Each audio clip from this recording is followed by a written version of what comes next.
Welcome back, guys. We're here for our week 9 news episode, and we're not going to waste any time. We're just going to talk about what happened last game out. So, real quick, I just have to say, I don't think anybody saw this game going how it did. We completely dominated the Philadelphia Eagles, and many people thought it was going to be the other way around.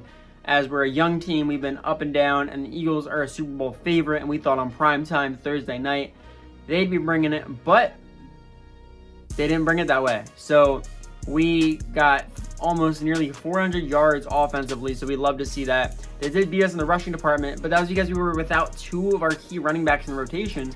And honestly, I was amazed that we were able to do so well without them.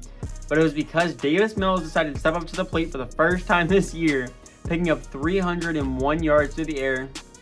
And he did an incredible job. Punt returning, Kes Watkins, we just got him from the Eagles, and he is dominating for us, and we love to see that.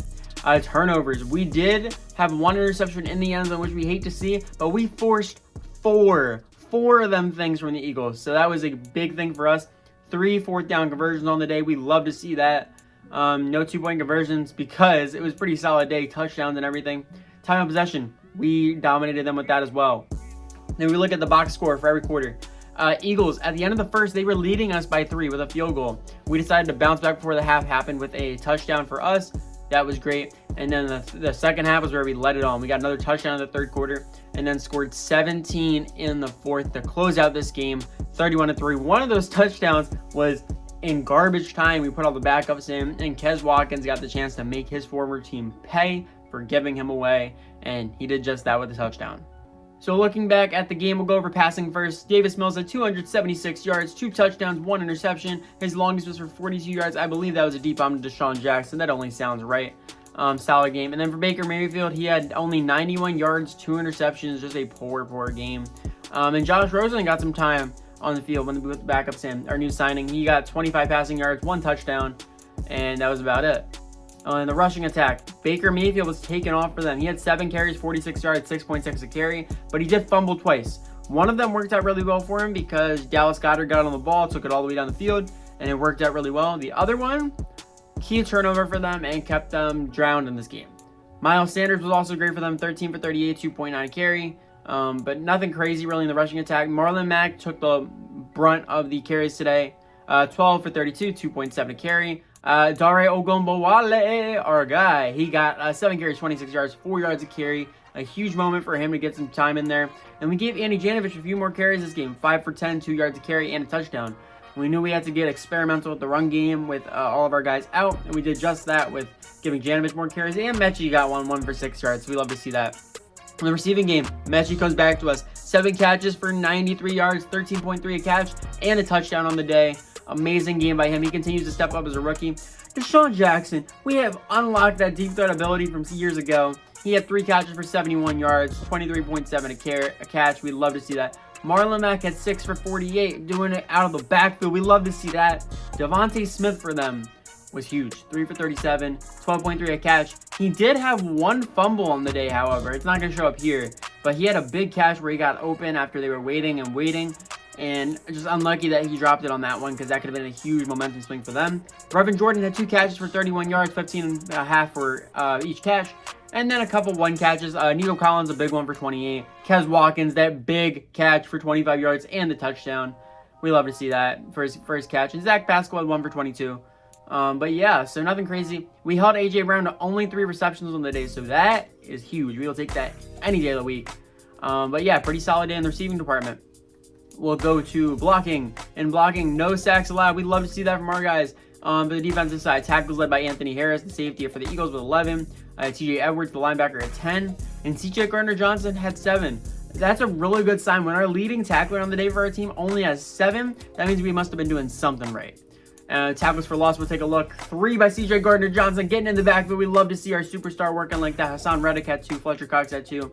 And then a whole string of 1s. We'll go into the sack department.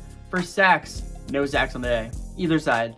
So, unfortunately, we didn't get any pressure that way, but it's because we were getting pressure in the passing game. An interception for Chris Harris, 1 for Jaquiski Tart, and 1 for Steven Nelson. That one was in garbage time too, but they all matter the same in the score sheet.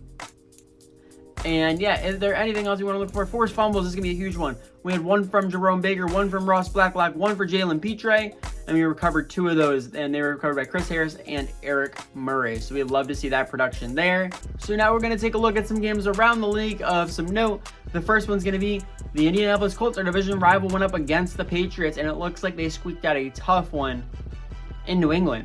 So it looks like they were on consistent basis, a touchdown a quarter for the first 3. They weren't able to get any more points in the 4th when the Patriots tried to make a comeback, but they came up just short, winning by 5 points for them. So unfortunately, we didn't make up any ground in that department, but we're still in the hunt, so we're not too worried about it. If we take a look at this game, let's take a look at the player stats, see if we can get the story of this one. Mac Jones, 223, I'm sorry, for a touchdown.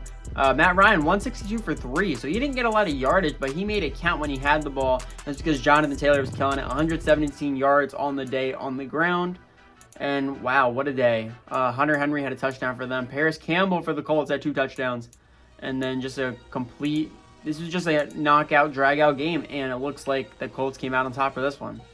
Our other game of note, we need to talk about what went down in Kansas City. So our division rival Tennessee Titans came to town, and they decided they're putting all the points on the board for the year right now. The final score was 49-42, and the Titans lost. So that's huge for us. So if we take a look at this, in the first quarter, Tennessee got 14, Kansas City got 7. The second quarter, both teams got 14. The third quarter, Kansas City got 2 more touchdowns. In the fourth quarter, they both tied for touchdowns, but that means that at the end of the day, Kansas City had 1 extra touchdown on them. That game to win by 7. So a huge game. Not too many turnovers in the day. 2 from Kansas City, which is amazing that they got the win even through that. But incredible. Time of possession was pretty even. If we take a look at the player stats, we have to see these monstrous numbers. Patrick Mahomes, 467 yards, 6 touchdowns, 1 pick. A crazy game from him. And Ryan Tannehill, 254 yards and 4 touchdowns. That is ridiculous. In the rushing game, Derrick Henry had 125 yards, no touchdowns. For the run game for Kansas City, Clyde Edwards-Helaire had 64 and a touchdown. And Hassan Haskins, the backup running back for the Titans, also had a touchdown on the ground. And it looks like Dontrell Hilliard, another backup for the Titans, got a touchdown on the day. Receiving, Marquez Valdez-Scantling had 277 yards on 8 catches, 5 touchdowns for him on the day. Is that a record? I think it might be. We're going to have to go check that out in a second. And for the Titans, it looks like Robert Woods had a touchdown, 2 for Austin Hooper, 1 for Travis Kelce, and 1 for Kyle Phillips. So Marquez Valdez-Scantling did not break the record, but he did tie it with 5. He's tied up with the likes of Jerry Rice, Winslow for the Chargers, and Show for the Cardinals. We haven't seen numbers like these since 1990, so that's huge for him. I'm glad he was able to get that, but that's huge. Wow, I can't believe that. And our last game we're going to take a look at is involving one of our other division rivals, the Jaguars. As next week's game, we would usually look ahead to them, but they actually had a bye week, so we'll get to them in a moment. But it looks like Jacksonville took a 10-point loss to the Raiders, 24-14, and honestly, a pretty solid game. It looks like it was just one of those tough, competitive ones. It looks like offensive yards, Jaguars actually outdid them in the passing game, and in the running game is pretty even overall. When I'm looking at this, looks like Jaguars had 2 turnovers. That might have been the key difference here today. Time of possession was pretty similar too. So if we look at the player stats, Derek Carr, 222 yards, 2 touchdowns. Trevor Lawrence at 265, 1 touchdown, 2 interceptions. That's probably the end of this one for them. Josh Jacobs had 80 yards on the day. James Robinson had 50. Receiving, Devontae Adams had 5 catches for 94 yards. That was huge. Christian Kirk had 6 for 92 with a touchdown. We go down here. Darren Waller had 2 touchdowns on the day after 50 yards. We have to take a look at the defensive stats. Sacks on the day. Only 1 sack to show for it for Chandler Jones. And then we got to take a look at interceptions. See who got those takeaways. Denzel Perryman had 1. Darius Phillips had 1. They are monsters, and we saw that when we played them. A pretty solid week for the NFL. Now we're going to go take a look at player renegotiations, and we got some big ones on the deal today. So, Rasheem Green. If I remember correctly, I believe we started talking to my man. We did. And I think we just got to up this a little bit. We got to show him a little bit more love. We'll open them up by 2. He's been pretty solid for us at 25. We want to keep him around for the long haul. Let's make this offer. That is exactly the offer I was hoping to get. Next season will be great. Yes, it will. Rasheem Green is back on the team for next year. And also, Terrence Brooks. Interesting. I think we're going to go with a team-friendly deal. He's definitely not the prime future for this team. Age 30, free safety. He's a backup. We'll make that offer. I feel like this offer is a joke. I'll expect something real next time. Honestly, buddy, I wouldn't even wait around. We're probably going to let you walk. And that's nothing against you. It's just the fact that you're not going to fit this team's plan for the long haul. An update in the end of the year stats. Lovie Smith is actually 7th for the Coach of the Year race at 4-3-1 for us. Our Offensive Rookie of the Year race, John Mechie III is leading the way at first. In third place is Dameon Pierce. That's a huge showing up by us in the Rookie of the Year department. At 5th, Derrick Henry for Defensive Rookie of the Year. We love to see that as well. And Jalen Petre rounds it out at number 10. Dameon Pierce on the list for Best Running Back of the AFC at number 8. Laramie Tunsil at the top of the list, number 8 for Best O-Line. CJ Gardner-Johnson in there for Best Defensive Back at number 7. And that rounds off our day in the yearly awards department. So now that all that's over, it is time to talk about going into this week. We are going up against the Giants on their home field. Let's figure out who we're going to be facing with them. Let's cover first the injury department. For us, we still have our backup left tackle, Charlie Heck, out with a broken finger. That sucks, but both of those running backs, Royce Freeman and Dameon Pierce, are back for this game, so we're going to love getting back to the rushing attack. But let's go take a look at the Giants, see what they have going on here as we scroll on over. Interesting. So their center has a torn pectoral. He's out for the rest of the year, along with Tariq Cohen, one of their backup halfbacks. He is out with an Achilles tear for the rest of the year. So very unfortunate for them. We won't have to worry about them. Let's see who we do have to worry about. So for the Giants at quarterback, obviously Daniel Jones is leading the way. Halfback, they have Saquon Barkley. He is a monster. He's going to be backed up by Darrell Henderson Jr. The fullbacks department, they have Jeremiah Hill. For the receivers, they have Kadarius Toney, they have Sterling Shepard, and they have Kenny Golladay. They're backed up by Darius Slayton and Richie James Jr. At tight end, they have Jared Cook, solid option for them. On the offensive line, we're just going to fly through this. Andrew Thomas, Shane Lemieux, Nick Gates at center, filling in for the injury. Mark Lewinsky at right guard, and right tackle Evan Neal. At the left defensive end, Dexter Lawrence rounds off their defense with Leonard Williams on the right side. Daquan Jones and DJ Davidson have the defensive tackle positions. Left outside linebacker is Azeez Ojulari. The middle linebacker, Blake Martinez and Micah McFadden. At the right outside linebacker, Kayvon Thibodeau. The corners, they have Adoree Jackson, Darnay Holmes, Aaron Robinson. Solid set for them. Xavier McKinney, Henry Black. For free safeties and strong safeties, Julian Love, Terrell Burgess. At kicker, they have Graham Gano. And at punter, they have Jamie Gilliam. So honestly, looking over their roster is nothing super crazy. It's honestly kind of a miracle that they're at a 5-3 record, especially with the Eagles in their division. But anything can happen, as we showed last time out. So let's figure out what the strategy is going to be heading into this game. So as we go up against this Giants offense, we know their star is Saquon Barkley. We know that's who they have to go through. So our game plan is obviously going to be, we have to defend the inside run. And I think with the run game coming back, our game plan has to be, we got to run the ball inside. Their defense isn't anything crazy, especially on the line. So I think we attack them at the heart.